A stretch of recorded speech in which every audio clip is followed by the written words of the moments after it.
what is it that causes sleep to be so disrupted? Is it stress that comes with, being an adult? Is it kind of like these patterns that we go through as adolescents, as, college kids or whatever it may be? Like, what causes this disruption? And then are we trying to kind of get back to that childhood sleep that we used to have? Or is that like an unrealistic expectation?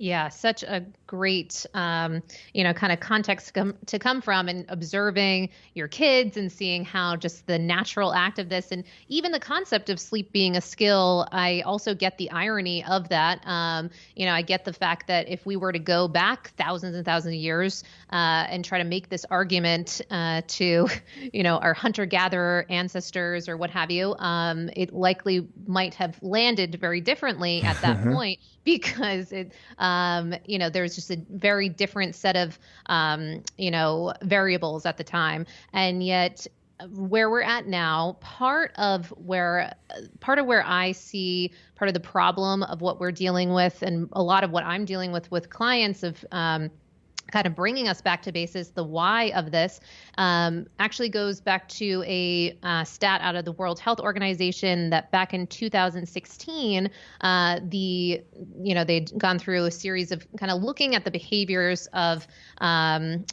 individuals in the West and seeing how they're spending the majority of their days. And they found that the average person was spending over 90% of their days inside. And now that was back in, 2016, before a lockdown, before even more of a press to remote work, and a number of changes that have happened since then. So we could, speculate that it might even be at a higher percentage now. So the reason I mention that is that when you look at that, what the average person is experiencing throughout the course of their day is something akin to like a zoo animal, and being inside and devoid of a lot of these cues that we can get into, known as zeitgebers, it's Latin for time givers, that really inform our body of the time it is and what to do when. So this is kind of coming from the realm of chronobiology, which is really, the science of time and how that affects our biology.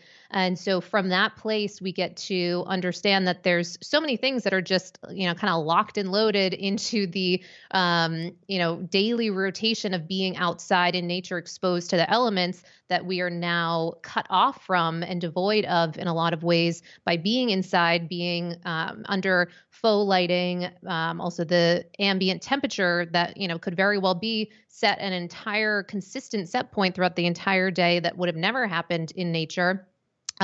Different air quality considerations inside. And then certainly what are we doing throughout the course of the day? Many of us are sedentary, behind computers and what have you. And so all of these things send very different signals to the body of what it's meant to be doing and when, and we can get into some of those other things as it relates to things like what happens as a spillover and fallout when we're not functioning on those, with those cues of nature, which had previously would have been perfectly aligned with that conversation around circadian rhythm. And so having a 24-hour rhythm, as, human beings, diurnal creatures meant to be active during the day and at rest at night, if there is that, missing of those cues like the sunrise, the sunset, the changing of the temperature in the environment, and then just even a cutting off of optionality. In the past, when the sun would set and it becomes totally dark,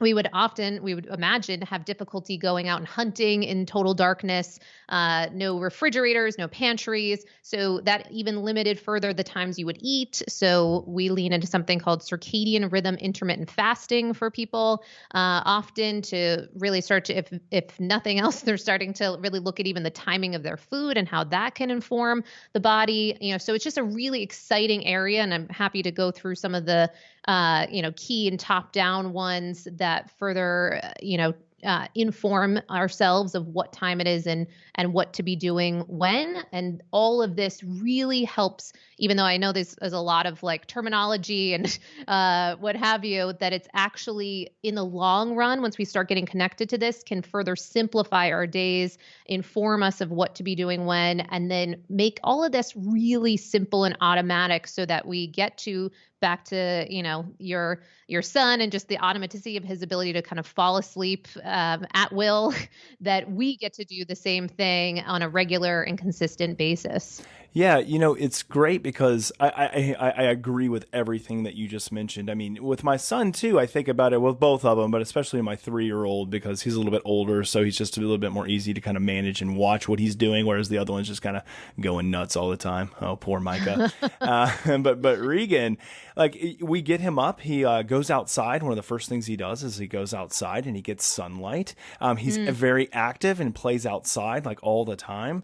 And so all of these things, like you said, are kind of like these ways, these timestamps that, and these ways of kind of kickstarting the circadian rhythm that people don't think about. And like, listen, I love kind of like all of these modern advancements in technology that have allowed for air conditioning and lighting inside and, my refrigerator.